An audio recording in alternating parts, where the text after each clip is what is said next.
With so many options, why choose Arizona State University? For me, the only online option was ASU because of the quality. Their faculty was really involved with their students and care about your personal journey. The dedication to my personal development from my professors, that's been extremely valuable to me. Earn your degree from the nation's most innovative university. Online. That's a degree better. Explore more than 300 undergraduate, graduate, and certificate programs at asuonline.asu.edu. I need to talk to you guys about a Texas Twinkie. Okay. I've heard of this.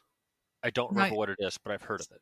Tonight, I got to have dinner with friends of the show, Nick Pants and Hector, our animator. Ooh. And we went to Hutchins Barbecue in Frisco, Texas. Okay. And they sell Texas Twinkies.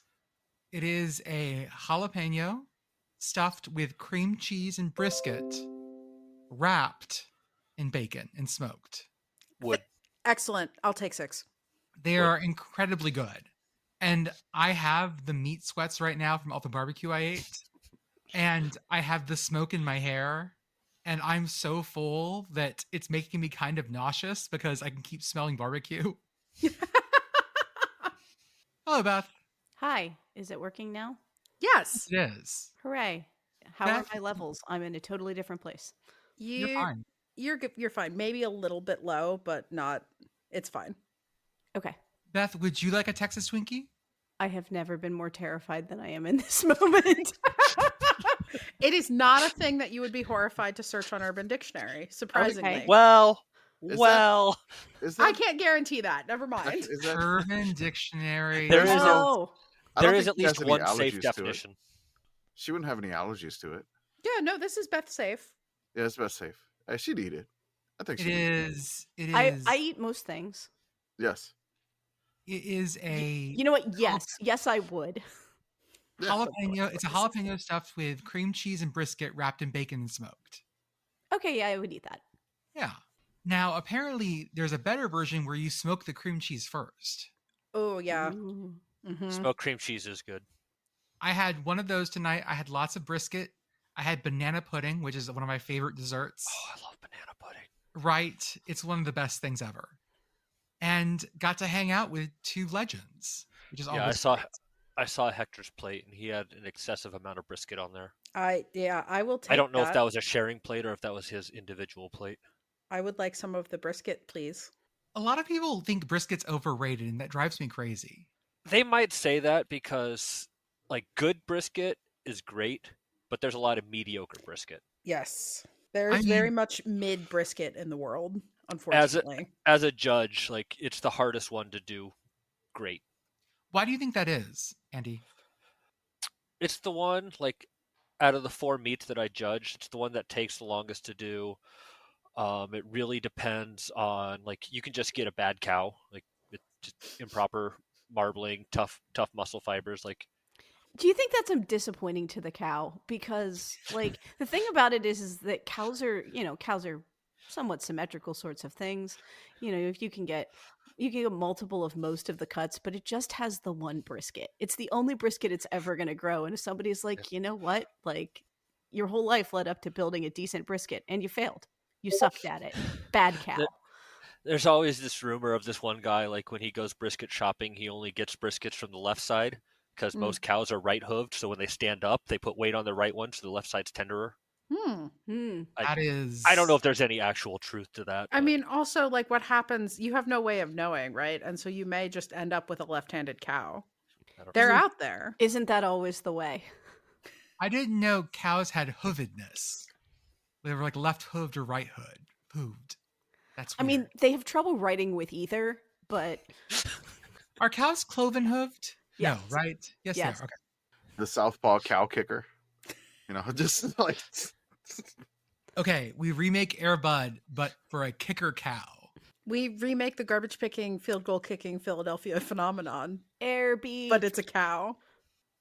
It's a cow garbage man that ends up trying out for the Phillies. Yeah. I'm just imagining a cow with a Philly accent.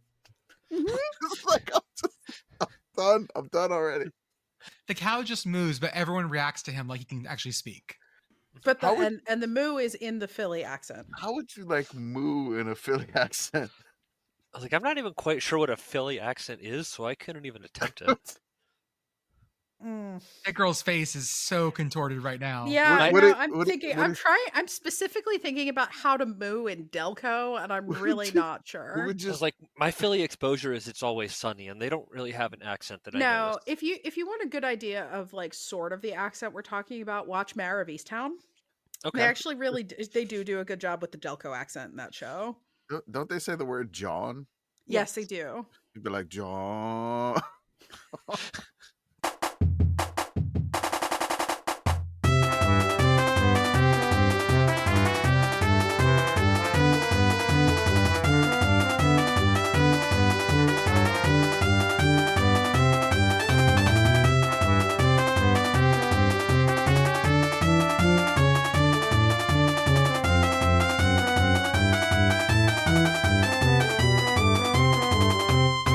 Welcome, everyone, to the Sickos Committee podcast. This is our podcast for the evening of May 25th, 2025.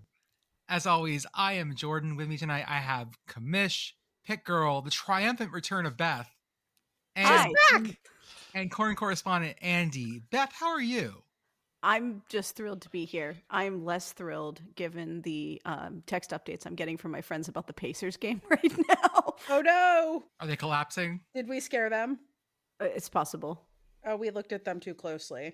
We gotta not do that. But Andy, other than Well, that, the I'm happy to Pacers- be here on the podcast that I'm theoretically supposed to be on all the time. It was good to have you back. We had guest hosts, but as always, having Beth here completes the Infinity Gauntlet. Andy, how are you? I'm so tired. I had a hockey game going to triple overtime. Then I went out to a bar after that. Missed the last train back to my hotel, so I had to walk 3.5 miles because my phone was also dead. Oh, no. So I walked 3.5 miles through Minneapolis, St. Paul, back to my hotel. Then I was in a car for 8 hours today. It was only a 6-hour drive, but I stopped and visited some friends in Des Moines. Pitt Girl, how are you? I am good. It is Memorial Day weekend, and so I do not have to go to actual job tomorrow, which is nice. What did I do this week? Thing of note I did this week was drive to a very distant part of PA that is very beautiful, but I spent 7 hours in a car by myself on that day. Shout out to Potter County. I also got, and I will not reveal this because we'll save it for the next time that Beth and I do a PA pronunciation game, but I did learn something while I was in Potter County that I will be using the next time we do a PA pronunciation game. So, stay ready. Commish, how are you? Oh, good. Fun weekend. Just, it's Memorial Day weekend, so we get an extra day off. We had some fun adventures that happened Friday night where the 2-year-old got a hold of the Amazon Fire remote Oh no. and apparently clicked it really, really fast a bunch of times and then threw the remote at my wife. What'd she buy? And so my wife tried to scramble to stop and got the 2-year-old realized she did something wrong. So I wake up and just checking like emails and stuff, and I get an email. I was like, hey, it's like it looks very suspicious. It's like, you have thank you for your purchase of like $19.99, with like promotional credit of like $2. And I'm like, what is this? It's not even telling me what it is. It's like you purchased D1 dash something. So I'm like, this is spam. This is totally spam. This is a phishing attempt, right? Mm-hmm. So then I go, to breakfast and ask my wife, I'm like, hey, did something happen? Like, did somebody buy something? She's like, oh my God, she actually bought it. And I'm like, oh God, what happened? And it turns out my 2-year-old purchased the Minecraft movie. I later found out she didn't buy the Minecraft movie. She only rented it for $20. Oh. Oh, $20 rental? Yes. Yeah, Apparently, because it's not out of theaters yet. You So can- they're like trying you to can buy trying to- it.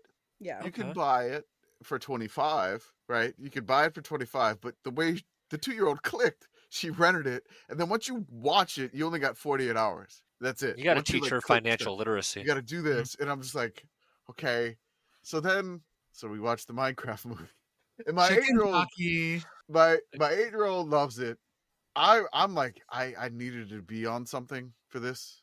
Yeah. Like I needed some help here with this one. Like, I was like, I needed to be under the influence of something because Knowing your child's affinity for recreating things they see on TV, did they recreate the chicken jockey? Yes, the 2-year-old had a little like stick birthday balloon. So it's like a birthday balloon that you would put in like a floral arrangement or something like that. She imitated the chicken jockey, and she was running around smacking herself with the birthday balloon on the stick. So Perfect. that happened. That was my weekend. No, Pacers, bad. Pacers, what are you doing, Pacers? Well, of course, we're going to start out with our biggest news. Tottenham Hotspur, champions of Europe. Yay. No one? Do, do, do, do. Yes, they won the Europa Cup, which is technically the second cup. They beat Manchester United 1-0, and this is the first Tottenham trophy in several decades. 17 years. 17 years. They need to play more rec league. Tottenham football, it just means something. It absolutely does mean something.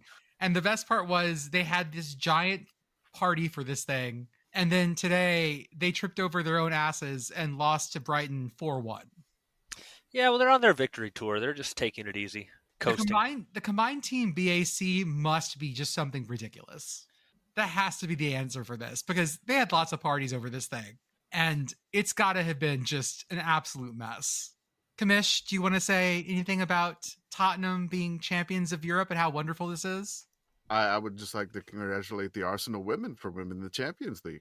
That's something, yeah. I mean, it's not champions of Europe. Oh, wait, yeah, it is. They are the champions of Europe. Huzzah!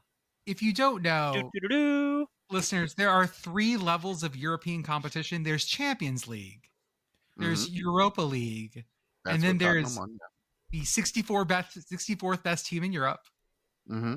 the NIT champions, Tottenham. That's right. Tottenham won the NIT. And then there's Conference League, which is the third tier.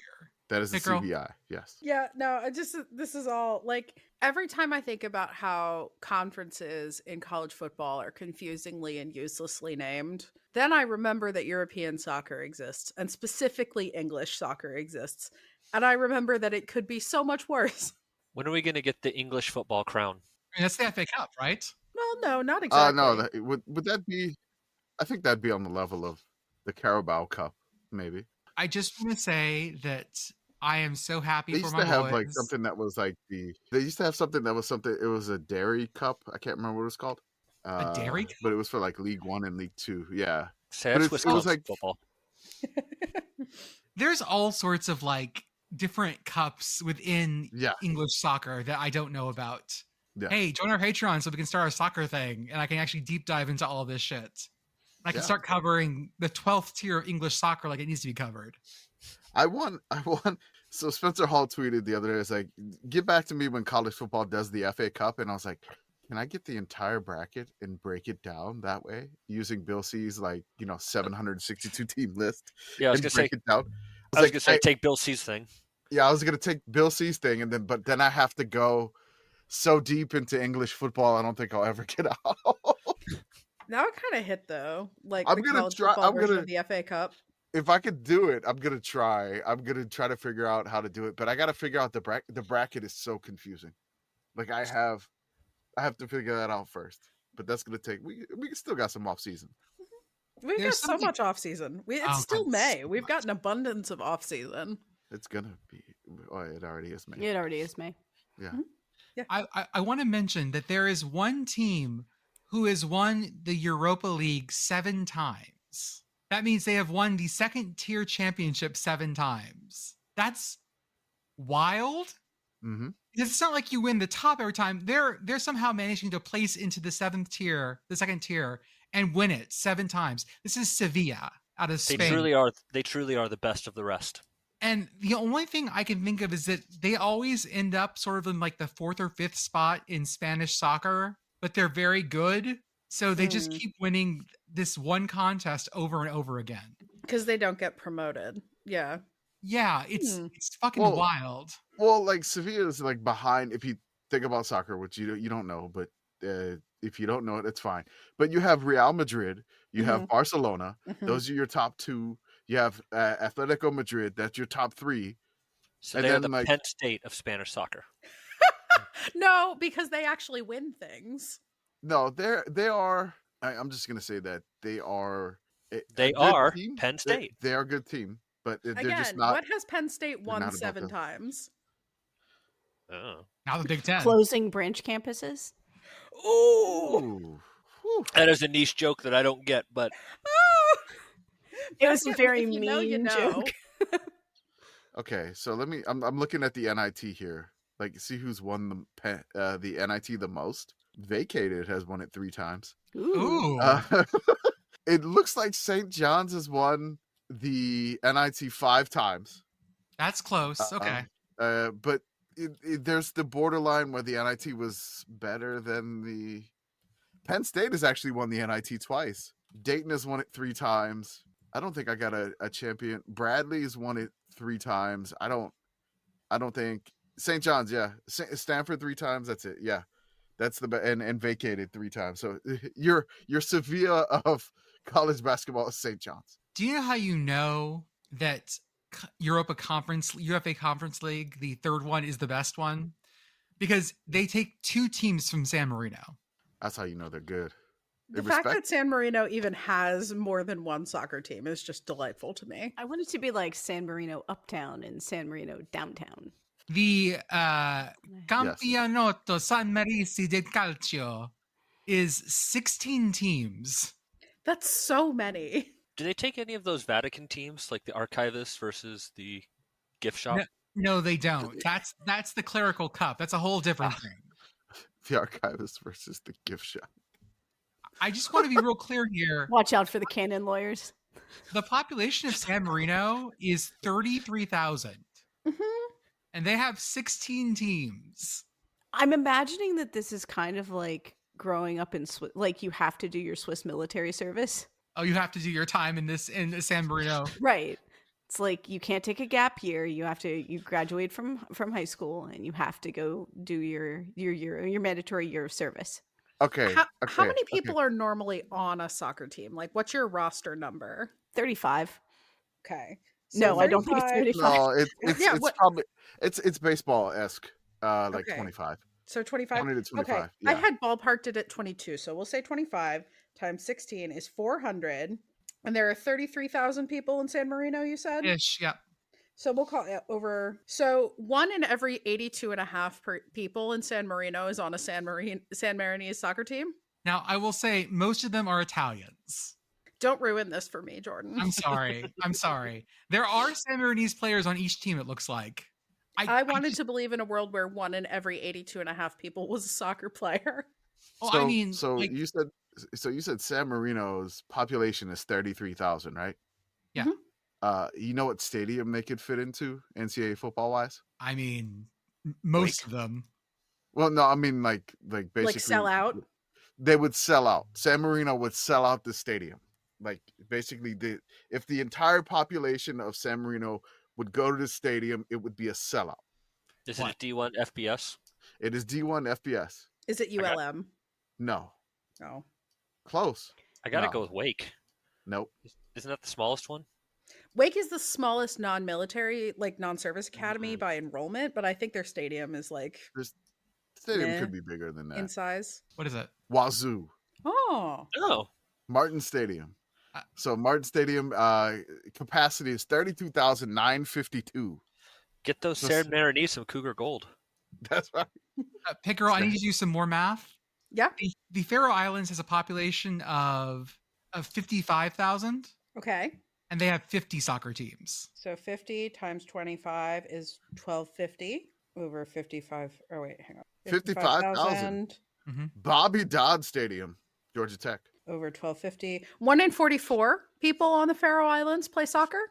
Wow. They have promotion and relegation. They have like 4 tiers to their soccer pyramid. I mean, it's I say this affectionately, Faroe Islanders. What else is there to do? I can't imagine they bring in like a lot of Italians to play there either. It's hard to get there. I assume lots of Danes, since technically they're part of Denmark. Andy, we need to Yes, talk sir. about your wild mystery tour. I went to Minnesota this weekend. Don't you know? You betcha. You Beth. We get the Beth accent here. What did you see and what did you do? So I went when I booked this trip. I didn't even realize it was Memorial Day weekend. That's kind of the fun part. Like I was just like, oh, I'll go up Thursday, come back Sunday, so I can go back to work on Monday. And boy, am I happy I don't have to do that. But I went up. My original plan was to go up Thursday night. Like that was the main reason I went, for the Minnesota Aurora women's soccer team that we are community sponsors of. We are. It was their home opener at, I think it's TCO Stadium. Yes, TCO Stadium, which is also where the Vikings have their training camp. Mm-hmm. Okay. So that was kind of neat. I met up with the actual founders of the team, not the community founders, but the actual founders, and hung out with them for a bit. That was kind of cool. When I was walking in and getting my media credentials, the folks handing out the credentials, they asked me, they're like, "Are you planning on going down on the field?" I said, "I don't know. Will you let me?" And Always a good question. That's always a good question. I was like, I don't. Am I allowed? Am I allowed to? yeah, they were like, yeah, and they just gave me like a high vis vest, so like that proved that I was like meant to be down there and that I wasn't just a rando. So I was walking around with the high vis vest. Good. It's great. Yeah, I like that that's so I like that the credential is a high vis vest. I mean, I instead of had a like the actual credential. media pass too, but like they also gave me the. Apparently, to get on the field, you need the high vis vest. Yeah, I did that on Thursday night. Then I decided that I was going to turn it into a whole sports weekend. Friday, I went to the St. Paul Saints, the minor league team, which the Sickos fans will know that that is the home of the land of 10,000 calories, the 6-foot hot dog topped with everything under the sun, mac and cheese, pulled pork, jalapeno poppers, probably missing some other things. I did not get that because there was only 2 of us who went, and considering the meal comes with 4 drinks, I imagine they probably want at least 4 people. It says feeds up to 20, which is definitely more than 2, so I did not do that. And then I was thinking about what to do yesterday, Saturday, and I saw the Minnesota Frost were playing in the PWHL Championships, Game 3. Yes. So I decided to hop on to StubHub, and not a sponsor, could be.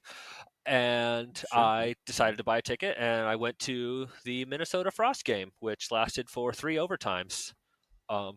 2 games of hockey for the price of 1. Hell yeah. Hell of a deal. And I was going to go to the Minnesota United game after that because hockey started at 4. Minnesota United started at 7:30. I was like, I can do both of Oh, these. totally. That's easy. I could have if it didn't go 3 overtimes. Yeah, but Yeah. you got to do the sports equivalent of snorting cocaine and riding a motorcycle out of a helicopter. 3 So, times. yeah. times. 3 cocaines. And 3 helicopters. That must have been intense. Because I'm just me being the commissioner was like, okay, he's like representing the committee, and I'm like, I want all the teams that he goes to see to win. Yeah. And just basically I'm glued like to this game. I'm like, come on, Frost. Yeah. Pull it off. Let's go. I was like, can't have this. prior I can't to have that- this like heartbreaking triple OT loss, please. prior to that, I was not a Frost fan. I'm like, I wasn't anti-Frost. I just wasn't like pro-Frost. But my anxiety during that game, I am now a Frost fan for life. Yeah. I got the Garmin said, hey, you're feeling a little stressed right now. Do you need to relax? I'm like, no, I don't. I don't. It's triple overtime, for God's sakes. But by the time that game ended and I made it to Alliance Stadium for the MLS game, there was only 10 minutes left in regulation. So I was like, I'm not even going to try to get in. Nah. I did not make it to that game, and that game ended in a draw. So imagine if I would have made it. Like, could have been another win. Yeah, I was 3 for 3 on games I attended, and I actually looked into it more while I was in Minnesota. So the Aurora won, the Saints won, the Frost won, the Twins won, the Timberwolves won, the Wow. Lynx won, Whoa.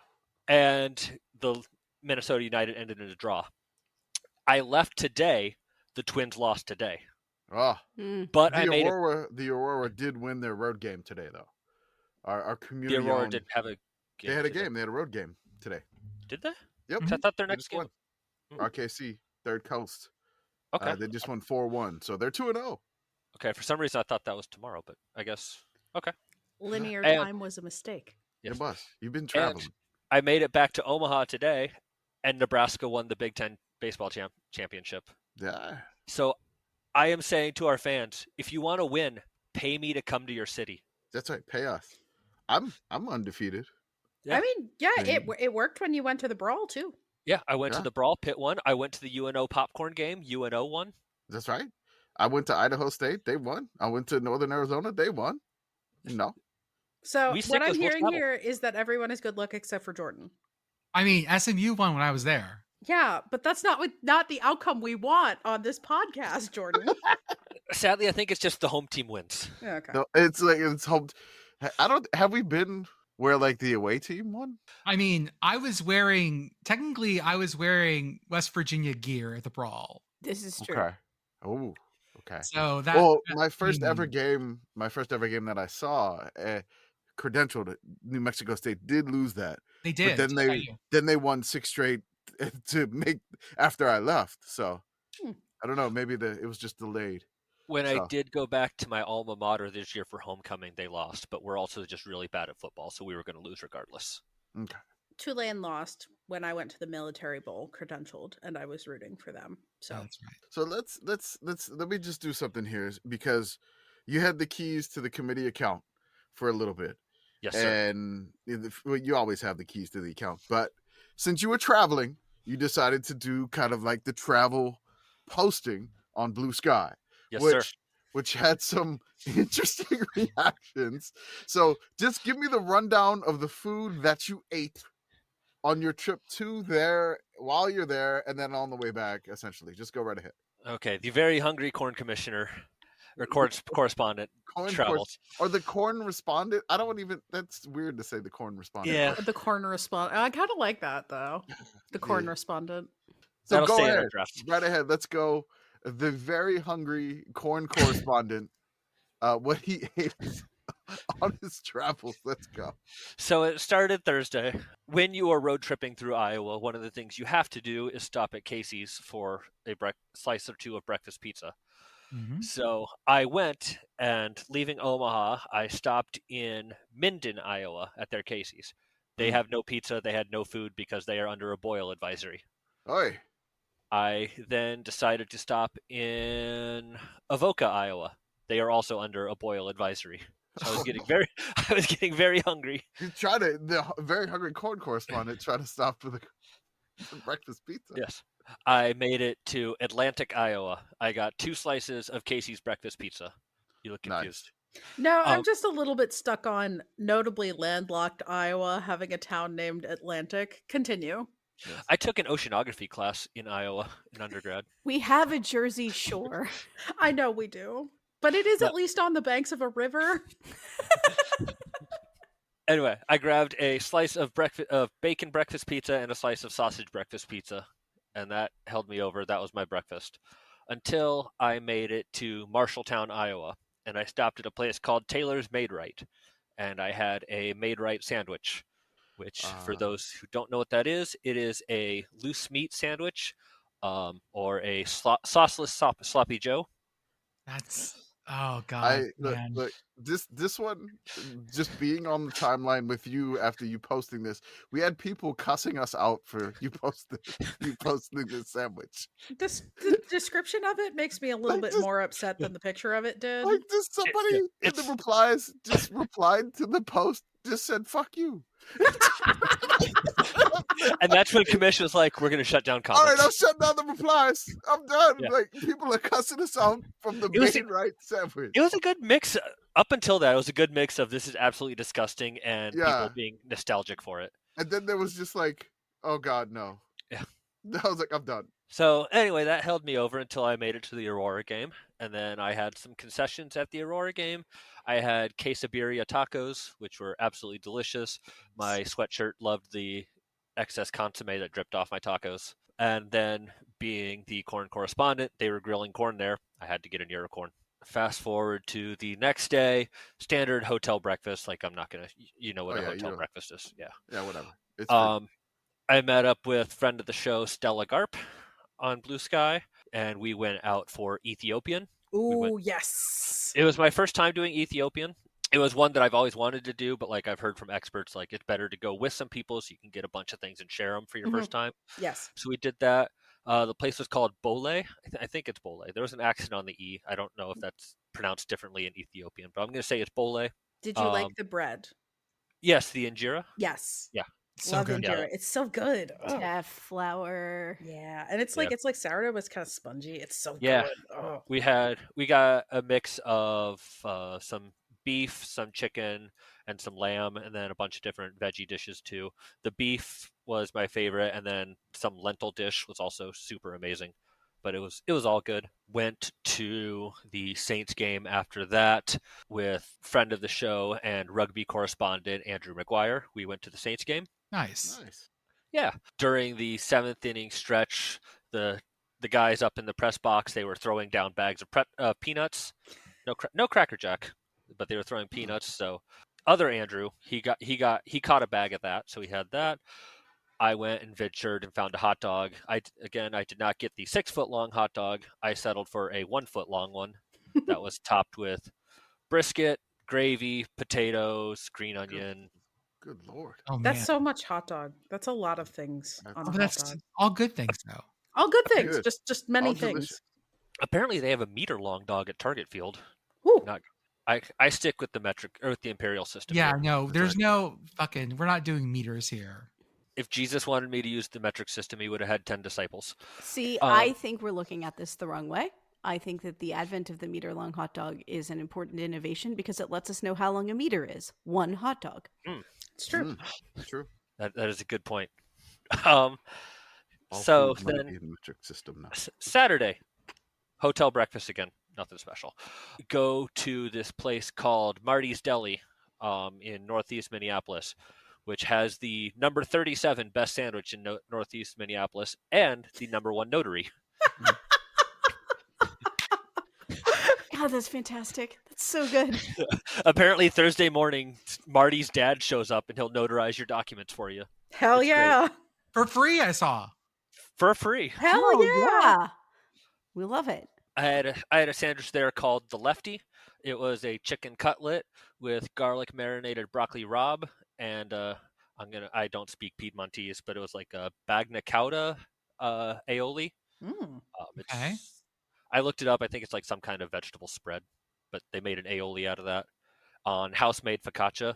It was absolutely delicious. Would recommend. That held me over until I went to the Frost game. Somewhere between the overtimes, I got hungry again, so I went, got me a corn dog. The corn dog stick was shaped like a hockey stick. I thought that was awesome. Oh, that's fun. Ooh. Yeah. Amazing. And got some fried cheese because when you're up north, you got to get fried cheese. Yep. I And saw then a lot of people were thinking you were in Wisconsin, but no, Minnesota has delicious fried cheese too. Yep, somebody asked me that, and I was just like, I'm not starting fights, but this is Minnesota fried cheese. This all is Minnesota. all fresh. fried cheese is good fried cheese. Mm-hmm. Yes. This is true. Gas station fried cheese out of Iowa is not good. I know that from my trip to Wisconsin. I can't imagine the. I couldn't wait. I had to get fried cheese before Wisconsin, and yeah, I should have just waited. Pitt Girl, what are your thoughts on gas station fried cheese? I like Sheets' fried cheese a lot. They have fried cheese. They Oh, do. they do. You can get curds at Sheets. By the way, the Pacers have fucked it up. Aw. Is it over?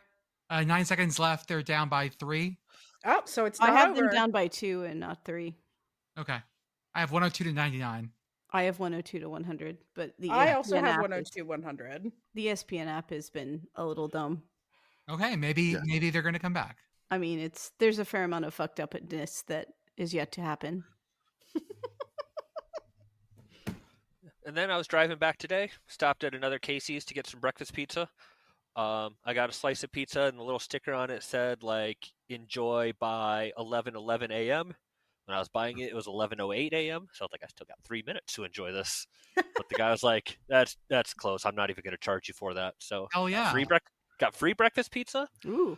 I met up with some friends in Ankeny. We went to this place called Boulder Tap House.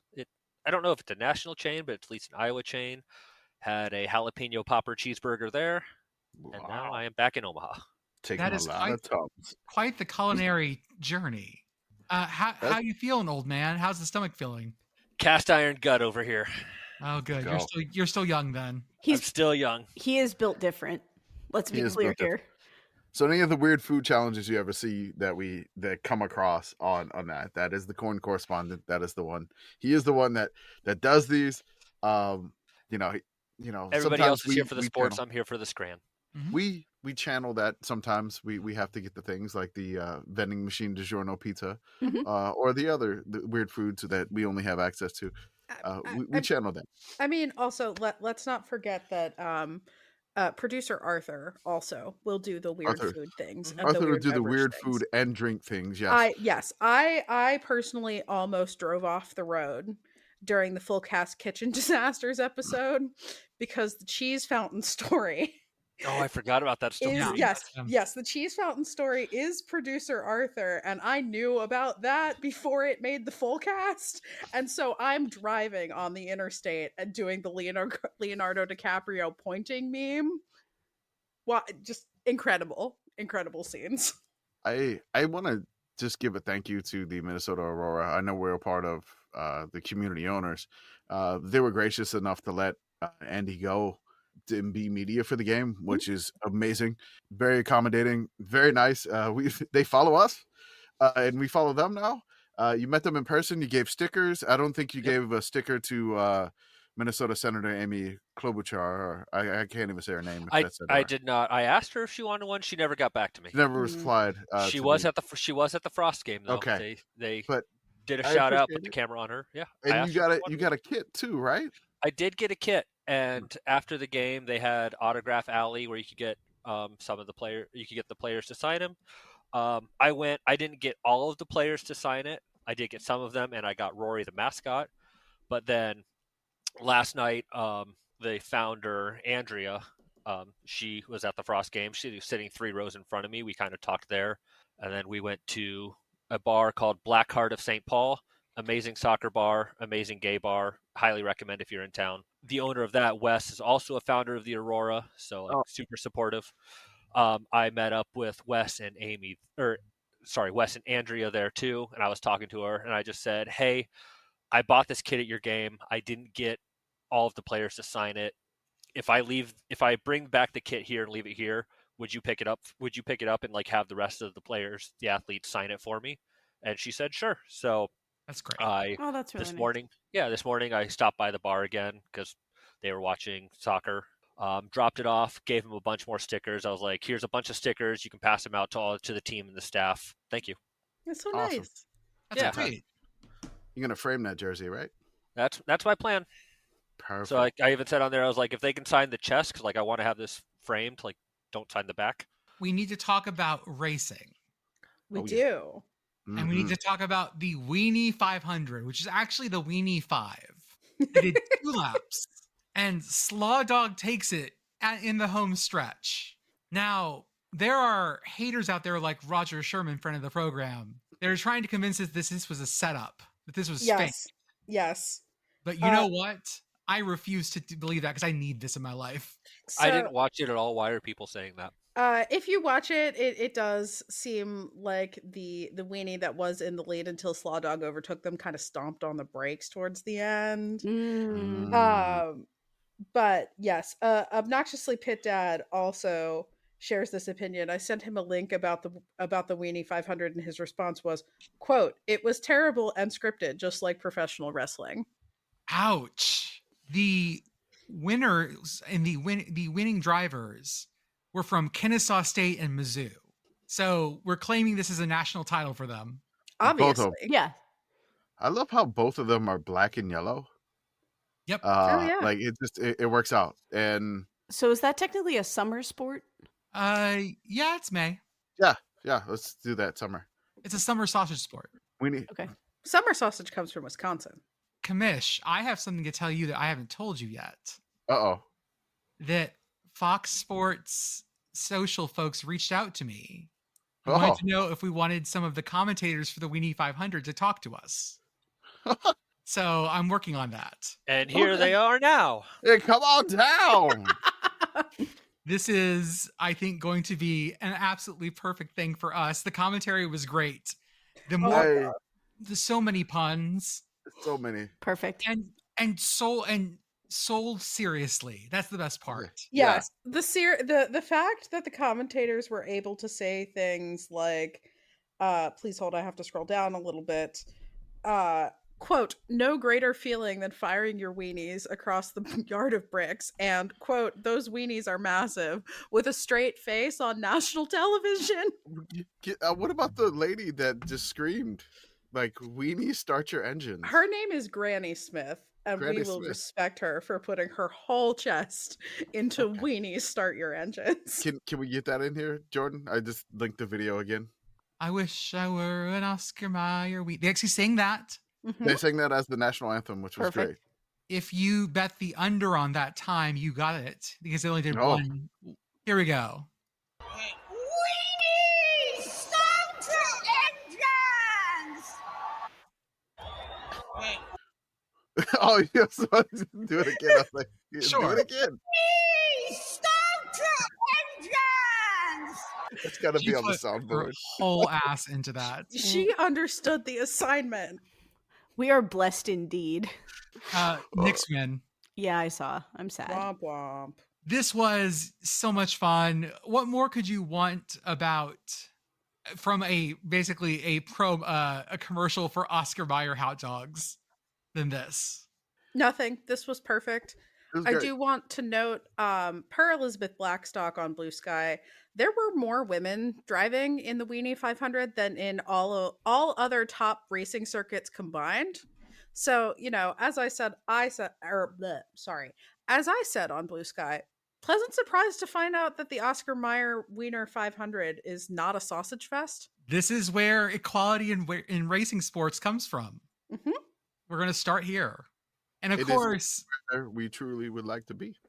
that was the pregame to the secondary race at Indianapolis this weekend.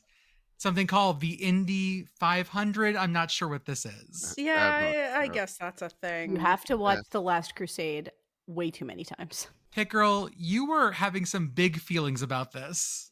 Yes, yeah. So I grew up watching motorsports, and I don't watch it as much now as I used to, but I do always try to watch the Indy 500 because it's great. It's just delightful. There's lots of tradition. There are 350,000 people all there. Not all of them are even really there because they care about the race. There's like a rave in the infield also. Shout out to the Snake Pit. Like, they just get EDM people in, and there's a concert going on while the race is going. It's like the Kentucky Derby. Kind of, yeah. Something like that. Yes. And this year the race started dumb and continued to be dumb, and that was great for me. As the show notes say, spin out on the pace lap? ? Yes, in fact, there was that did occur. There was unfortunately a guy who knocked himself out of the race before the race officially started. It is worth noting that it is pretty cold for May, and it was overcast and raining, and so the track was pretty cold and also kind of wet. Like, they had to delay the start of the race and get the dryers out and all of this. So this guy is like swerving as you do to try and warm up your tires, but it's still pretty cold, and he just kind of lost it and went into the wall. Yeah, he was very upset when he got out of his car, and rightfully so. Like, hugs for that guy. I'm sorry that happened to you. So that happened, and the race started under caution. Like, the pace car was just still out. They just started counting the laps because that's how it works. And then like lap 4, they finally dropped the green flag. And of course there is immediately another wreck. And I think we may have broken the land speed record for Andretti is slowing down in the Indy 500. For those of you who do not follow motorsports, Marco Andretti is the youngest Andretti, son of Michael Andretti, who is son of Mario Andretti, who is very famous and very good at motorsports. No one in this family has won the Indy 500 since Mario won it in 1969. Middle Andretti got very close several times, and so it's kind of a running meme at this point that bad things happen to Andretti's in the Indy 500. I know including Marco. I know his name is not Middle, but the fact that there's a Mario and a Marco and a Michael, I want his name to be Middle, because it's like we needed another M name. Marco, who I still think of as like young cool guy, is on his 20th Indy 500, has not won, is only running the Indy 500, and is involved in this lap one wreck. Lap one. Yeah. So that There are was public a thing. transit workers who have not driven to 20,000 miles within the Indianapolis city limits. Well, it would be 10,000 miles if he had actually completed all 20 Indy 500s. But yeah, that is probably true. Oh, I have a side project for us. Okay. Anyway, other fun things from the Indy 500. There is a NASCAR driver whose name is Kyle Larson, and this is a thing that NASCAR drivers will sometimes do. They'll try and qualify for the Indy 500, run it, and then sprint to Charlotte and run the night race in Charlotte, which is 600 miles. Kyle Larson was attempting to do this, and it was starting to be a thing that they were worried about the logistics because the race started late and there were a bunch of cautions and things were moving slow. He managed to solve his own problem by crashing out. So that was fine. He took off in a helicopter like towards the middle of the race. They were like, there he goes. He's going. So solved his own timeline problem there. Brown. Said he pulled the old Mac Brown. I gotta catch a flight. Yeah, pretty much. And then he proceeded to spin out in the Charlotte race as well. Although last I checked, he was still running. Nope, he didn't hit anything. He did not finish. No. Oh, did not finish. All right. Well, there we go. The double DNF.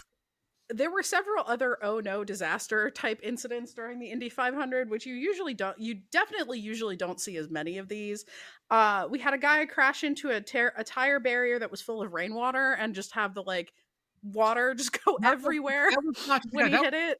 That was Stingray Rob. Yes, that was Stingray Rob. What do they think? They're driving on the interstate around San Antonio with all these water barrels? The water barrel? I think it was Spencer Hall that said one day you're racing in Monaco and the next day you are rubbing engines with Stingray Rob at Indy. Yeah, pretty much. Stingray Rob. A salute to Stingray Rob, who got rained on top of running into something. Several incidents on pit road, some of which were pretty scary. Everyone's okay as far as I have heard. We ran over some dudes. Yeah, there's like weird brake failures. There was just a bunch of like real weird stuff. Scariest of which was the fuel leak that generated kind of a lot of fire and got concerningly close to the tank with the rest of the gasoline in it. Ooh, bonus fire. Yes, potentially bonus fire. They did get it out, and the guy that was briefly on fire is okay, which is amazing. Shout out to the fire suit technology that we're using at Indy. So yeah, that was a thing. One other thing that I want to talk about before we talk about the end of the race is that there was a little, I was working on some stuff and watching the race, so I don't recall exactly when this occurred, but there was towards maybe 3/4 of the way through the race, you start getting lap traffic, right? And that will hold up the leaders and they get kind of cranky about it, especially if you are the lap car and you're trying to prevent the leaders from passing you, which you might want to do for whatever reason. This occurred, and the leader at the time, whoever it was, experienced an incident of what I can only describe as 200 plus mile an hour road rage, and took his hand off the steering wheel of the vehicle he was driving at 220 plus miles an hour, probably, to flip off lap traffic. And I respect that so much. You don't see that shit in F1. No, you don't. IndyCar drivers are all of us. But yeah, so that's the gist of it. This race did also end under caution. Shout out to Alex Palou. Great race. First oval win for him after 3 championships in the series, but hadn't won an oval race yet. He made a very effective use of lap traffic towards the end of this race, just sort of drafting behind them. Really good race. And again, there was like somebody ran into the wall. Like, define lap traffic for us. Oh, yes, I guess I should do that. So lap traffic is people who are at the end of the field, who are about to get passed by the leader and go 1 lap down. So they are about to be way, way, way, way, way behind because they are much slower, usually, or like they had some sort of disaster in the pits, or shout out to Joseph Newgarden, who was attempting to win his third consecutive Indy 500, and his car just died in the pits. Like, he couldn't turn his car off and back on again. Nope. Yeah, And we Arthur. had a banger today, and that was great. So I'm sure Arthur will have things to say about it when he's back on Tuesday as well. Of course, also we had Monaco today, the best car parade around. It is a really nice parade. Lando Norris won it. Charles Leclerc, who is Monegasque. Monegasque. Manganese. Manganese? What? I've been thinking manganese, You are. but he is of Monaco. We'll put it that way. Of Came in Monaco. second. He just popped right out of a little Japanese cartoon book. Beth, I missed you so much. I missed you too.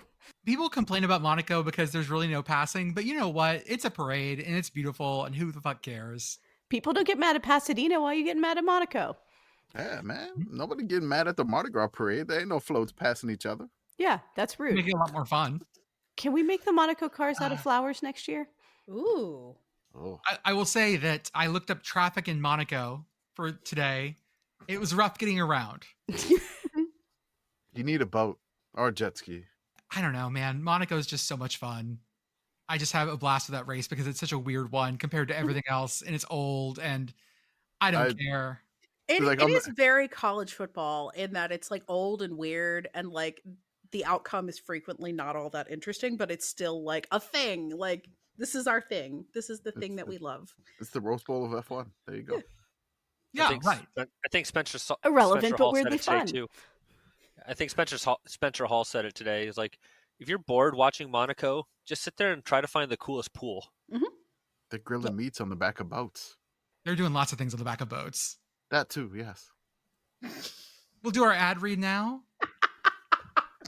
Y'all, you should follow us on Beehive, Beehiiv. Yes. The HIV. That is our I was gonna say that's our Substack. That's our newsletter. Commish Yeah. is going through a series of forgotten NCAA records. I got another one coming on Tuesday. It's our What you got? second long-form exploration. Yeah, I got an ACC record before these two teams were in the ACC. Ooh. Yeah, so I'm just gonna say what it is. You're listening to the podcast on Tuesday, returning back to work. You could also read this the same day. It is the NCAA record for the team that won a game with the fewest yards gained. Does this involve Pitt? No, Oh, okay. founding members of the ACC. I'll just say it already. It is Virginia and NC State. Okay. Yeah, that feels Okay. right. Yeah. So this was also I got sidetracked by one of the coaches' names because I loved it so much. And then I did a Wikipedia rabbit hole and just posted a bunch of information about the NCAA coach. So shout out to Beatty Feathers. Oh, that's a good That's one. great. That is a good name. That's a That is- Muppet ass name right It there. is Beatty Feathers. And the Wikipedia page it's somebody I didn't even know existed before this. And then like just went down the rabbit hole, and I would like him in the NFL Hall of Fame now. This I'll just say is, that. I mean, this is a coach that was invented in the Jim Henson's Creature Shop. It looks kind Yes. of like a Snoth. Yes. Perfect. Beatty Feathers. So shout out to Beatty and NC State and Virginia for this one, because oh god, there's a lot of circumstances on this one. But how many yards do you think that the team won with this record? Just give me like how many yards you think? Oh God, like 250. No, the team that won a game with the fewest amount of yards. $1, Bob. Okay. Yeah, like 150 yards. No. Lower, way lower. Really? 37. How much? 37. Lower. Lower? Perfect. Yes. Man, I was going to say 69, but Nice. now it's lower than 37. Yeah. 25. exactly. Lower. 10. 11. There you go. Damn it. 10 yards. Andrew got it. 10 yards. This. Wow. That's right. That's They won the- efficiency. They won 13-0 with only 10 yards. Somewhere Pat Narduzzi is smiling and he doesn't know why. The most ACC record of all. Just imagine how happy a Ferentz would be. This game was nuts, and it was in 1944. It was just for servicemen, and you How had to many be in yards? uniform. You had to be in uniform, and it rained the entire game. Of course. Yeah. The I was going minute to say, How many yards were in the punt game? More than 10? There was 13 punts. So yes, more than NC State had 13 punts. Virginia had 8. So more Okay. punts than points. Of course, our favorite type of game. We have our Patreon. Join us for $5 a month. Get access to our Discord and get access to some special podcasts as well. Go to our merch store at sickoscommittee.org. Buy yourself something nice. You deserve it. We have 4 new sport characters coming soon. We're going to have hockey, soccer, baseball, and auto sport. Yes, motorsport racing. Yes. Check out our YouTube. We just hit 200,000 overall views. Thank you so much for following us there. Woohoo! Yeah. We have our Instagram, our Twitch. Shout out to Message Board Geniuses podcast. They go to places we refuse to go. And as always, for the softest, comfiest collegiate apparel, home field apparel, Pitt Girl's rocking her Indy 500 shirt. Got Toledo, Auburn hoodie, Iowa State, and I'm wearing my St. Peter's Peacock Strut of Destiny shirt. Strut of Destiny. I would like to elaborate that this Indy 500 shirt is a very special Indy 500 shirt. It is for the Indy 500 that did not occur on May 24th, 2020. Perfect. Ooh. I would like to elaborate that the one wearing the Auburn hoodie is not Pitt Girl. I don't own an Auburn hoodie from home field. In fact, I have a t-shirt. We have college football news. Only an hour into our ostensibly college football podcast. Look, man. Everything is college football if you believe enough. It's the off season. I mean, yeah, definitely. Race and Weenies is definitely college football. Okay, but this is not fun for us, though. Oh. Because they're No changing fun. the college football playoff seeding. For the next Did they break year. the thing? Well, for the next year, They're going to try to break it further. Yeah. So for next year, 2025, they're going to basically straight seed the team. So winning your conference does not mean that you're going to guarantee a top 4 seed, which this is like they call it the Boise State rule. We caught Well, yeah, you having Boise fun State's- and we're taking your fun away. Mm-hmm. Boise State's, what was this? Boise State's, what was it? We're not Not calling the this the DM. Boise State rule. We're calling this the Penn State rule. Yeah. Call this the Clemson rule because Clemson ended up as a 12 seed.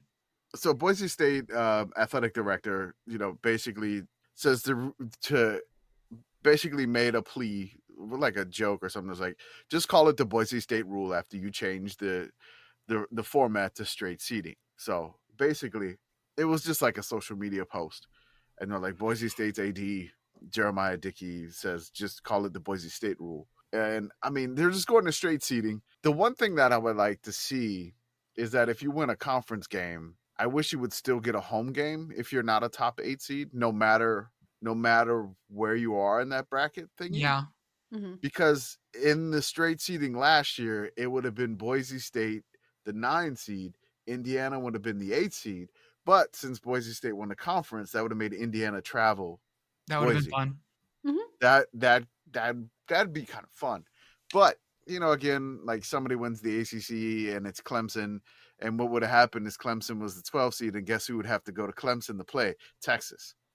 Which that's probably why they're not going to do that, because can't make the Horns feel sad and get down on themselves. And then the Big Ten and the SEC are plowing. This is from Stuart Mandel. Are plowing ahead with a bizarre future CFP format, 4 automatic qualifiers each, double buys, and more. Yeah, if you're so not this good, is you don't Who need a asked double for buy. this? Who asked for this? Nobody wants this. They caught us having fun, and now we can't have fun. Yeah. so they're calling this format the 4-4-2-2-1. So it's just kind of a weird situation where they're going to give 4 automatic bids to the Big Ten and the SEC. Then like the ACC and the Big 12 will get their bids, and then we'll have like one random, like I guess you could say Boise State here. This sucks. It's bad. But the tone of Stuart Mandel's like tweet is just like, will anyone put a stop to this madness before it's too late? It was a little bit funny to me, because it's like it reminded me of like Helen Lovejoy, just like, won't somebody think of the children? Mm-hmm. But like they have all the money. Yeah. Like the Big Ten, because of the broadcast rights that they've gotten, these broadcast partners gotten all the money from all these giant deals, And while the ACC and the Big 12 have some money, it's nowhere near the level as the SEC and the Big 10. The thing that's like with this, it's just like we can't do anything about it. As a committee, I don't think it's going to change anything we do, because I'm still going to be celebrating the bowls, the Tuesday night games. I'm watching all the stuff. It doesn't matter who it is. So I don't really even know. It's gonna like mess up conference championship games though, because they're talking about doing like a 3 versus 6 auto qualifier playoff game to get into the playoff now. No, It's a nobody mess. asked for this. Also, No. like, just the practicality of it. Like, the 4th team out of the SEC would have been either South Carolina or Ole Miss this past Yeah. year, and like, South Carolina was fun. I don't think we really needed to see them in the playoff. And similarly, like, the 4th team out of the Big 10 would have been like Illinois? Iowa, Illinois? Illinois. Yeah. We Illinois. don't Again, need this. Or- fun team. We don't need this. Nope. We don't need this. And we certainly don't need it at the expense of like perfectly cromulent ACC or Big 12 teams. Or how about this? A G5 team. They're fun. They're good. Nobody wants this. Well, the money people do. Yeah, the Yeah. ESPN The- wants this. The But networks want it. The networks want it. But the thing is, though, is that like I'm not convinced that any of this is going to make for compelling television. So No. like, I mean, this is the problem that you run if you keep playing this game and you play it out to the point where one of the things that makes college football a cash cow for them is the fact that it has relevance all over the country. If you begin to silo it and it no longer has relevance throughout the country, like you have slit your throat from a spending perspective. Yeah, but that's Future Network's problem. Yeah, that's Line not, go up that's, now. That's all that matters. That's Future Network exact problem. That's Give me that golden parachute, and I That's don't right. care. I mean, they'll fly away. Ohio State, Alabama, every year, forever. Hooray! It kind of Yay. feels like a weird backwards way of them doing the Super League, Mm-hmm. like they try to do in soccer, the Premier League, and like the top teams, like the Champions League, but try to like pull away from that and make their own league. I mean, that's going to really, really decimate a lot of schools, and then we'll see what happens, because there's going to be more and more turmoil. But the thing is, like, there's no governing body here. Like, we're all in this weird. The same problem we've always had with this. Mm-hmm. There have never been grown-ups. No one's in charge. It feels like it's just like we're just going to do nothing and just let other things keep doing. And it's a lot of kicking the can down the road, and like that can is now a snowball, and it's just a larger snowball rolling and rolling and rolling. It's just like nobody's going to stop it. But I don't care. I am still watching all the games. Like Division 1, whatever. Who's playing? I don't care. FBS, FCS, I'm still watching it. Saturdays may feel a little bit different. The television product, it's going to feel like there was a point where all they would do was talk about the playoff, which, okay, fine. They're going to go make their separate league and just do a playoff. Whatever. I'll be watching the other stuff there. Shout out to, we're going to be watching all the Mountain West Pac-12 thing, whatever. We're going to be watching all of that. It does feel Quick. San Diego State, Pac-12, Mountain West. Yes. Pac-12. Pac-12. Gotta It's remember just all a very, very good key for me is if there's a state in the name, it's likely in the Pac-12. Yes, that is true. They did add a bunch of state schools. Yes. Good to know. I didn't. That's just don't a think I handy realized that. rule. One of them is not, though. So San Jose. Yeah. that's right. San Jose State, not a part of the club, apparently. I don't know why. But Y'all, I saw more commercials for the UFL during the Indy 500 than I've seen anywhere else ever. Well, also not only commercials, but towards the end of the Indy 500, because it started late and ran long, there was like, if you are looking for the Houston Roughnecks and DC Defenders game, it is here. You can go watch it here. And I, as a member of this podcast, and someone who has considered going to see the DC Defenders, mostly so I can participate in the beer snake, not because I actually really care, but still, was like, wait, this has been on Fox the whole time? no. Sometimes. Sometimes. No, they split it. They split it between ESPN has it and ABC has it, Fox has it, and FS1 has it. Okay. So it's not even on like the same network either. It's just when they combined the UFL and they made the XFL and the USFL, they combined them. Basically, they kind of shared the rights. Okay. But Fox owns like the stats, the live stats for all the games, no matter where the game's being broadcast. But it's weird.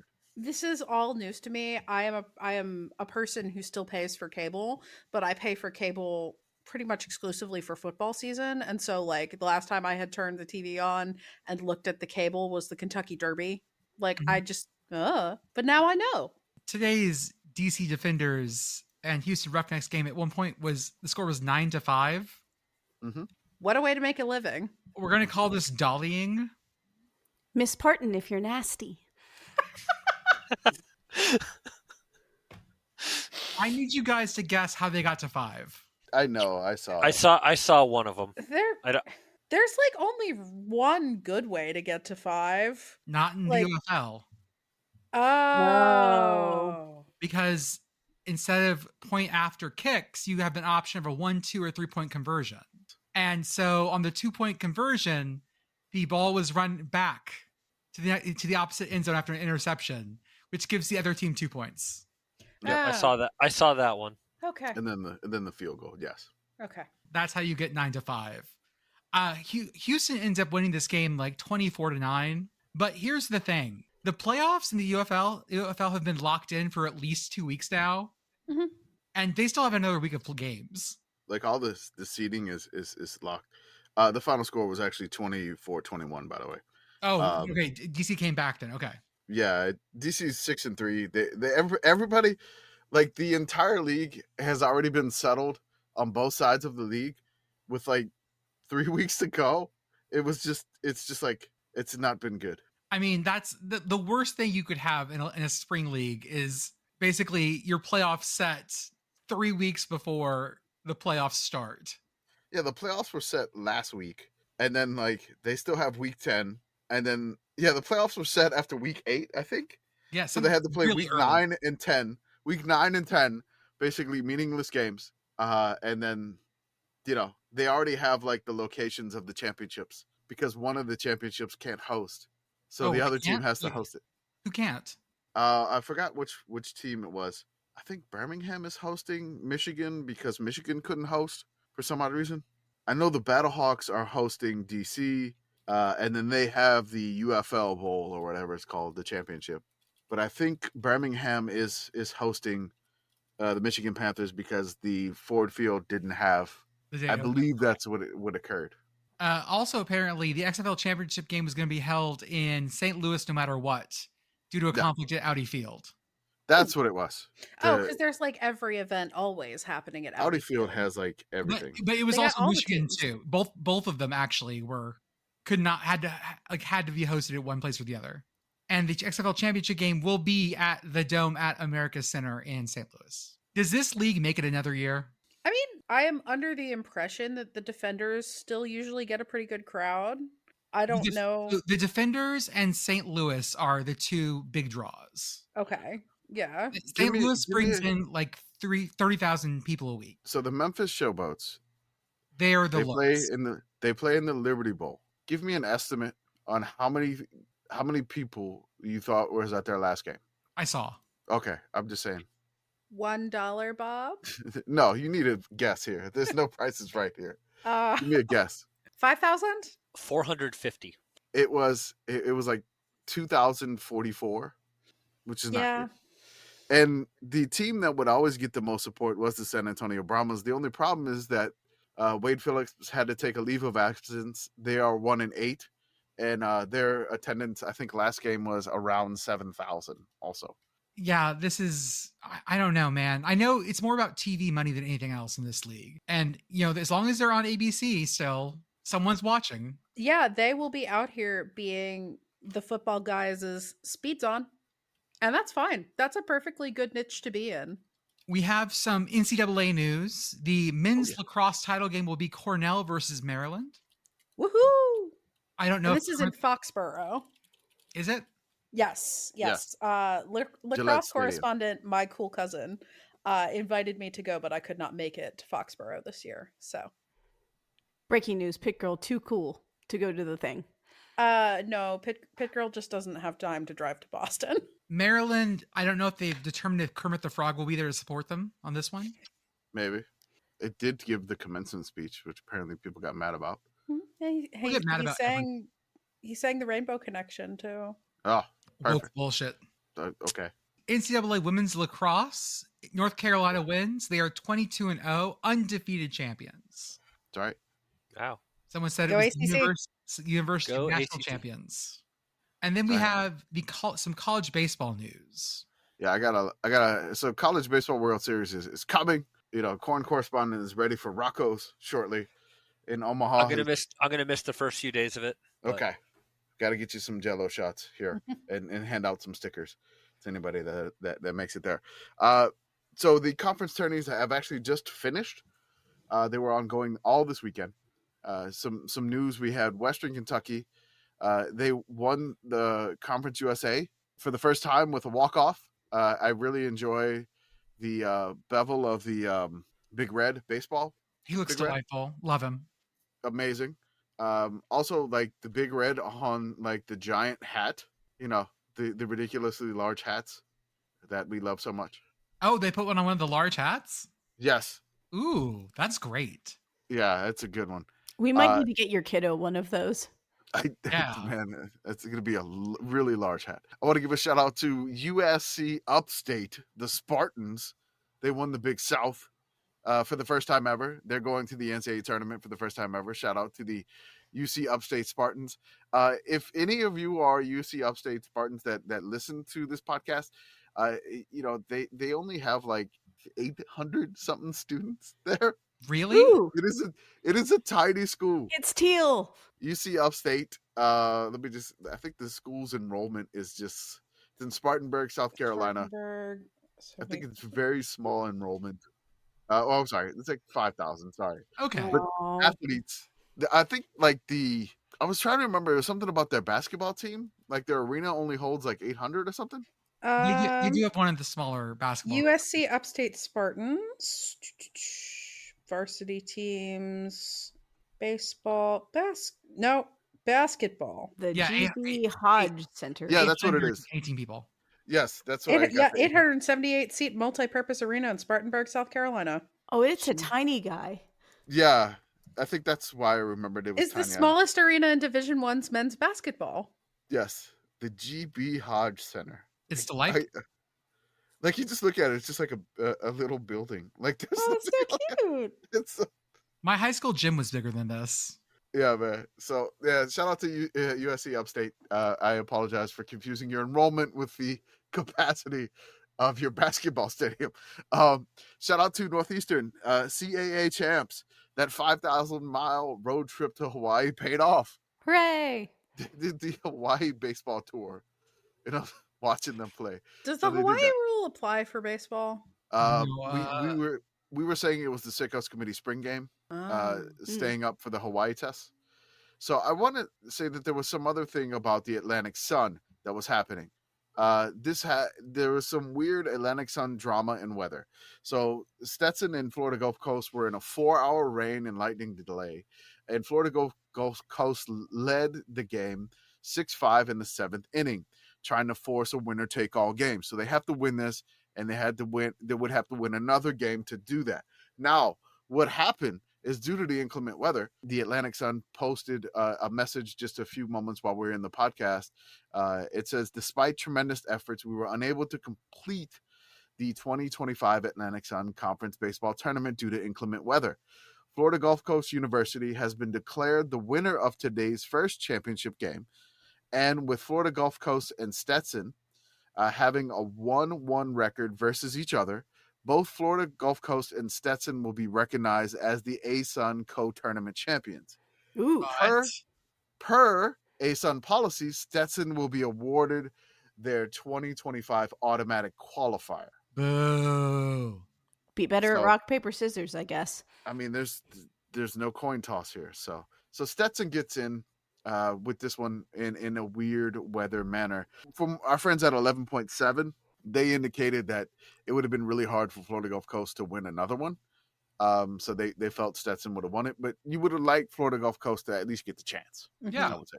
You would think. Which Andy, our corn correspondent, already mentioned. Nebraska baseball, back-to-back Big Ten champs. They were the 8th seed in pool play. They took out the 1 seed in the pool play, and they wound up winning the Big Ten championship, which just so happened to take place in Omaha. That seems weird, but okay. That's weird. They won that at the College World Series Stadium, so they just Yes. got a free tour there. As sickos and watching a lot of college baseball this weekend. I've got some SoCon drama here. Ooh. So Spicy. Southern Conference drama. Now this is a semifinal game for the right to go to the championship game. This is Samford versus Mercer.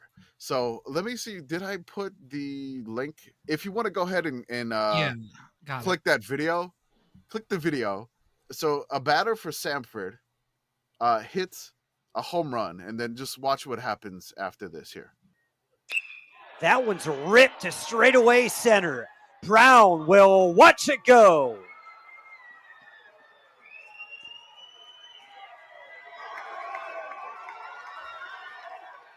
Yes, he's right. He's rounding first. He looks like he's like just haunting the entire team. Once he gets around third, it goes crazier. It's like It's like galloping, skipping. gallop- Yeah. taunting the entire way of like everybody, and then like Make some sort of hand gestures. Oh. the Mercer's okay. coach is furious. We are chest bumping. As excited as you see the Samford dugout, that is how upset the Mercer dugout is. Yep. While the player is rounding third and headed for home, you could see one of the umpires running to the one It took dugout. no time at all for Mercer's coaching staff and Craig Gibson to jump up and protest. Now, the ball is absolutely ripped. But when you start skipping and going to the side right there, you're going to.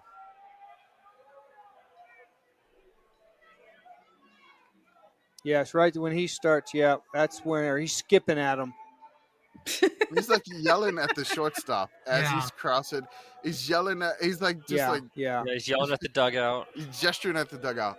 So this is crazy here. Now, what happens after this point is that the Mercer takes the entire team off the field in protest to demand ejections. Now, what happens there is that after review, the Samford player who hit the home run, who taunted everybody, was ejected, along with Mercer's shortstop and Mercer's pitching coach. Okay. Then after that, in the stands, the mother of the Mercer shortstop who was ejected got ejected herself. Good for her. Oh my Queen. Who did they put in to sub for her? I don't know. Listen, that's an important position. We're calling up his aunt from the The minors. shortstop mom. So, well, I mean, it's got to be next mom up, right? Yeah. The backup shortstop that comes in, her mom takes her place. Heads on a swivel, moms. The mom's Got to be ready. Baseball moms got to be ready. So Stay ready. You don't have to get ready. then in the next inning, the Mercer third baseman was ejected for shoving a Samford player with a really hard tag when he slid back into third base. After all of that occurred, the Southern Conference commissioner was even on the field about 5 to 10 minutes later after that. He's a fan of the committee, and you remember I met them on the Riverwalk around the Final Four. So everybody say hi to the SoCon Commission talking about Hi, SoCon. I'm glad you Hi, weren't Commish. ejected. Yeah, I hope you had fun. Now, Samford did beat Mercer, but all this drama was for nothing because East Tennessee State beat Samford, and they got the auto ban. I think the drama matters for its own The sake. drama matters. I mean, As a you know. messy bitch who lives for drama that I am not involved in, this is perfect. Keep doing this. I'm certain that by the time they play each other again, no one will remember this. Yeah, no. No. Fast forward to Sicko's committee in like 2100, talking about this baseball game as the roots of the Samford Mercer rivalry. The Samford Mercer, the bulldog. Future Bulldog. us reading Wikipedia, remembering the lore. Yeah, of an they- incredibly. When we've all been notable replaced by like our descendants, or those of us who don't have immediate descendants, it'll be like I've been replaced by son of Tubby. Beth will have AI clones. Mhm. Yeah, whoever kicks the bucket first, and let's be honest here, it's gonna be me. I totally give you permission to just AI me. I'm gonna put you on the soundboard.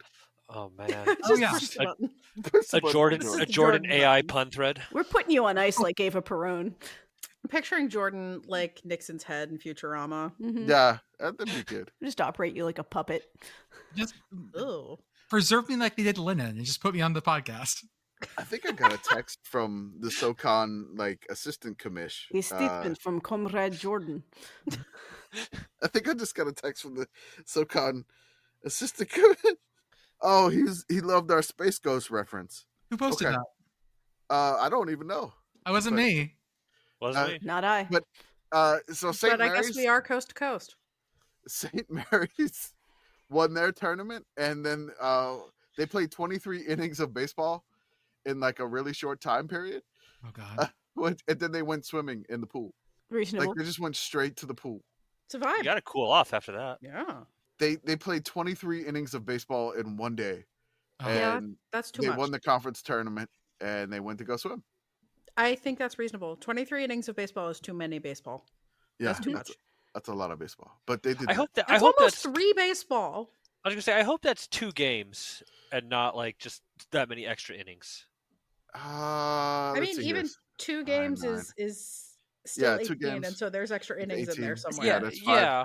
That's a lot. But of it's not extra like innings. one game that went into that many extra innings. Since Arthur isn't here to talk about it tonight, somebody has to bring up what Kenny said in the Inside the NBA broadcast at the half of the Pacers game, where he said that Thibodeau, the coach of the New York Knicks, wouldn't play 9 people in a baseball game, which was one of the best burns I have heard in years. Thibodeau God. famously only plays 7 always, no matter what.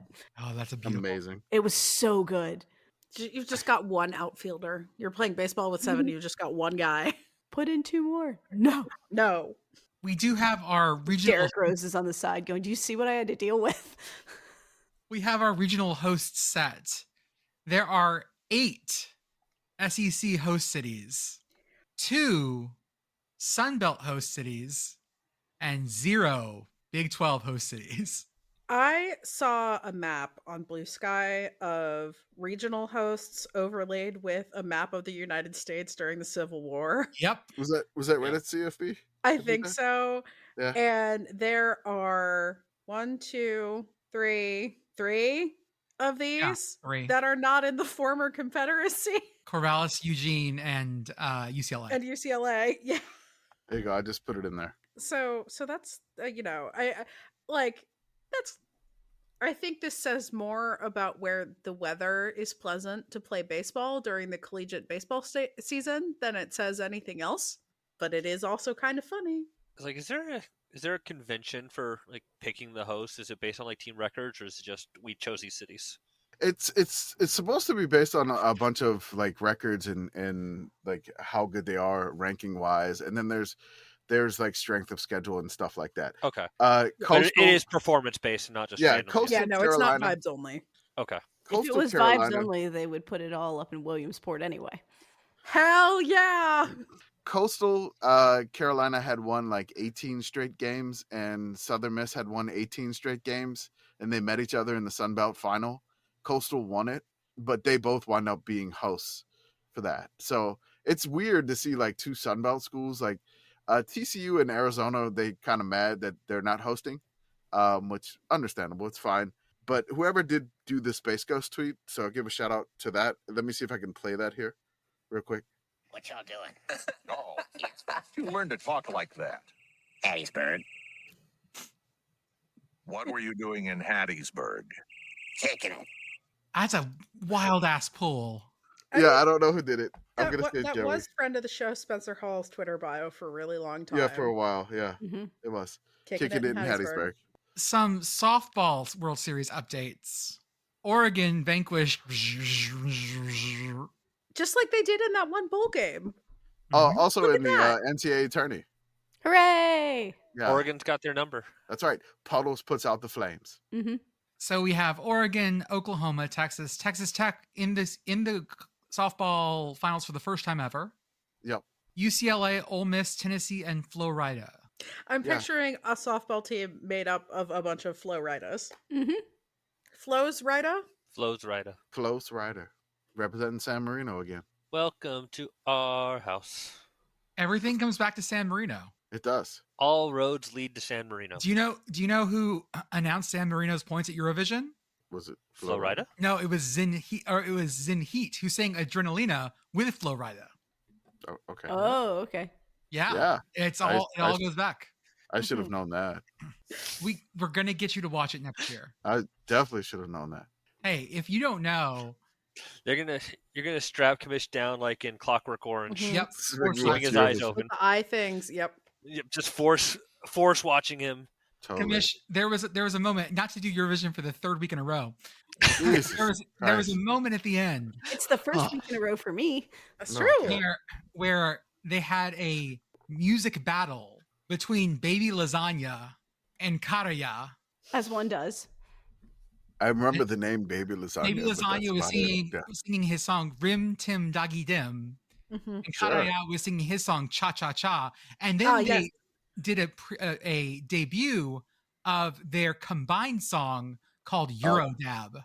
There's like, what do you mean by combined song? They did a song together. They had Okay, a collab. Okay, so yeah, like what combined song? That's just so weird. Yeah, Like, it's is called that the it's normal called Eurodab. They're trying to bring back dabbing. Euro dab. Uh-huh. I mean, one of the like overarching lessons of Eurovision is that somehow Europe is like 10 to 15 years behind us on pop culture. Okay. So this tracks. So Yeah, Eastern okay. Europe's like 20 to 25. Let's be honest here. Yeah. Euro dab. Okay, sure. Eurodab. But yeah, that was Karaya and Baby Lasagna. I'm sure those words mean stuff. I Is don't it a know, small man. lasagna? Is it a Is it lasagna baby for a lasagna? baby? I mean, Do is we not lasagna age probably- any of the ingredients? Was that one that It's you a cooked the lasagna baby? that will lasagna? grow up someday to be a Oh, full okay. lasagna. You just have to water it and put it out in the sun. It in the grows up in mailbox, the so it can mailbox. make- That's right. Ah, okay. Yeah. That's right. You got to water it in the mailbox. The mailbox lasagna. Referencing. all that. That has to be why my mailbox has been full of ants lately. This is how we get ants. My baby lasagna's got ants. Wow, the Baby Lasagna picture from I'm trying to upload it to the podcast chat. It's Okay. 45 megs.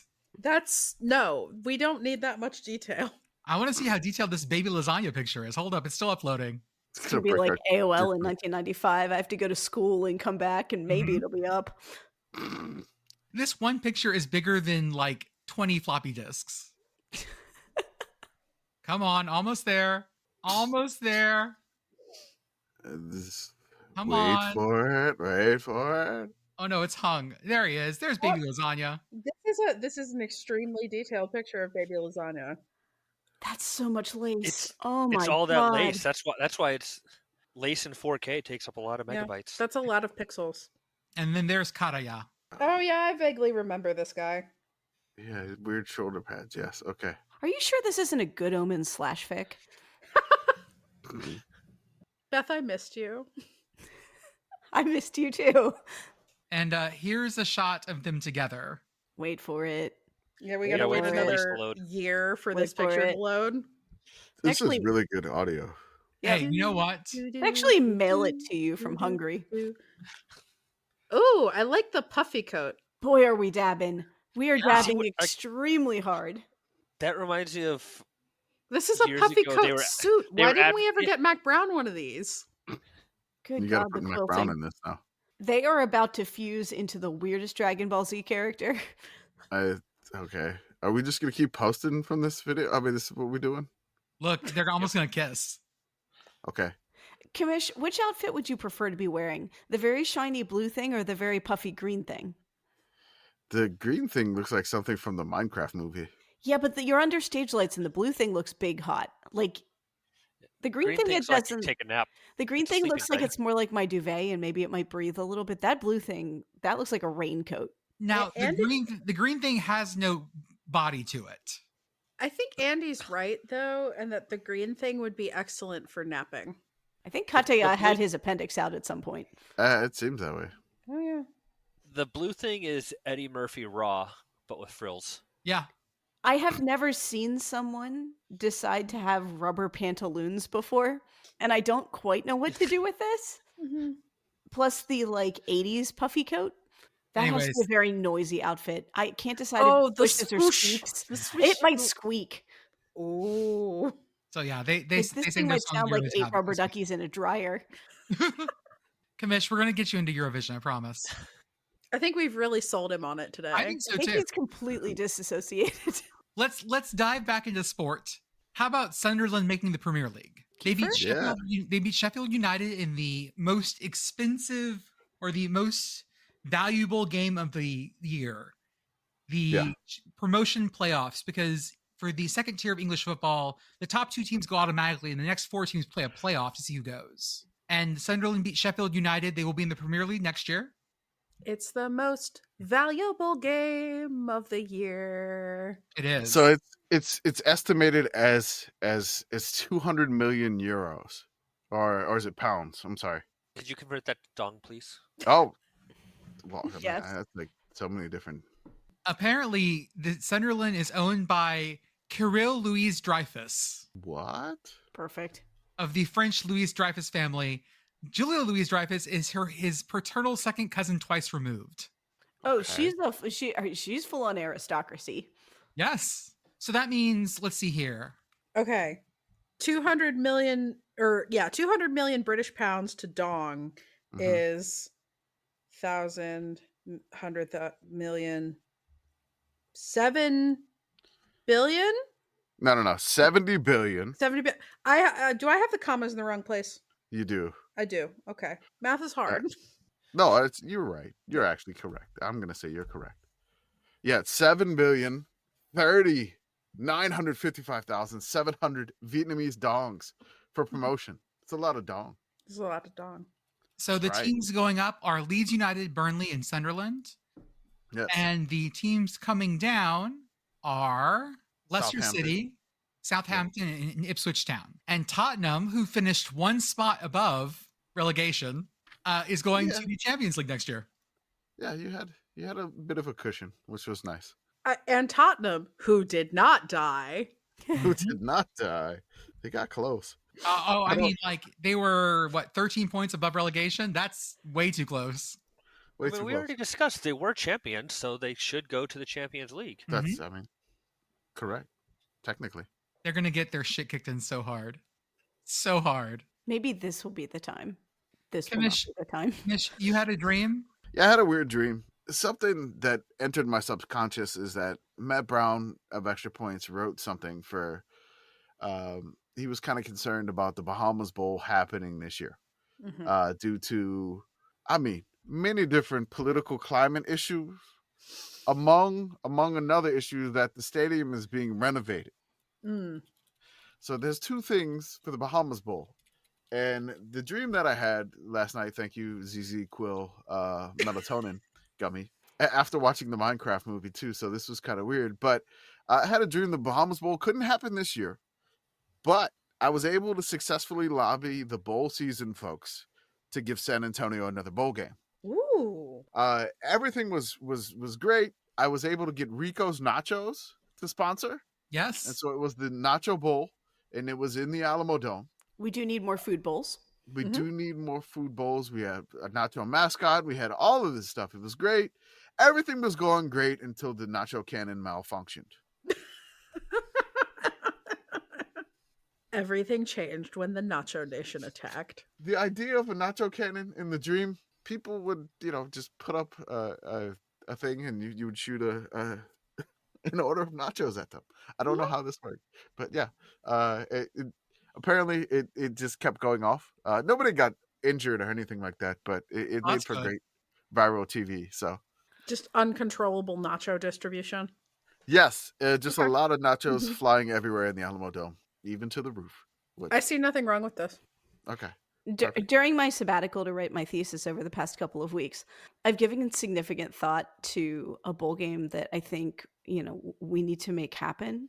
And that is the Pennsylvania Gas Station War Bowl, sponsored by both Sheetz and Wawa. And it'll be like the way the Outback Bowl was. You have your coconut shrimp and you have your bloomin' onion, except there will be 2 different brands vying. I like this. We need more contentious bowl games. I know what the venue for this should be too. Okay, where You we play this playing? at Hershey Park Stadium because it's in the neutral ground. Yeah, and it's where the state championship is played, so that works just fine. I'm completely down for this. I think this is a good idea. So this is like kind of a serious thing. Like, hey, the Bahamas Bowl may not happen this year, but it may go somewhere else. We got to find a home. Yeah. Hershey Park Stadium. Let's do it. Hershey Cold Park weather Stadium. game. The This Sheets. is Is it equivalent the of the Sheets traveling Wawa bowl game. Bowl or is it the Wawa Sheets? Or They the have to Sheets alternate. Wa? No, Sheets. no. Honestly, I think you give it a neutral name, Okay. and What would then you call it? next year it's played as either the Sheets Bowl or the Wawa Bowl, and may flip again depending on who wins. Oh, I like this. Whoa. Okay, so the sponsor changes. How by do whoever wins we like engineer detente between the Sheets execs and the Wawa execs so we can get them all in the room and pitch this? They all have to meet at a Rutter's. Ew. So never. Right. Hey, CEOs, come on our podcast. They won't. They won't come on. I mean, they won't go to Turkey Hill either. Yeah, no, why would you? Turkey Hill like is attempting to do MTO now, and I'm just like, what is this? What are This you is not doing? who you are, Turkey Yeah. Hill. I don't know. Maybe like I feel like Buc-ee's might be able to broker a piece because they're in the neutral ground for the most part. Like the really neutral ground. Yeah, Yeah. they're beginning to encroach, but so far they haven't. They haven't shattered the piece. Yeah, there's just that one sign on the turnpike. Right. Oh, you have a Bucky sign on the turnpike? Uh-huh. Yeah, it's westbound between here and Philly. It says something like 500 miles to the nearest Buc-ee's or however far it is. It's far. It is pretty far. Yeah, the nearest one is the one in Southern Virginia, I think. They're building a new one that will be closer, but yes. 537 miles. Yep. Okay, folks. I think that's all we got for tonight. Anything else? Sheets and Wawa execs, if you're listening, call us. And one of Tummy you hurts. actually might be. Never post a Maid Rite on Blue Sky. Yeah. Just never do it. Fuck you guys. Someday you'll find it. The Cringy peanut butter rainbow will come for you. connection. The lovers. No, cringy peanut butter came for the breakfast pizza. Oh yeah, It's the Dudo. big billionaire breakfast pizza. What the hell? And me.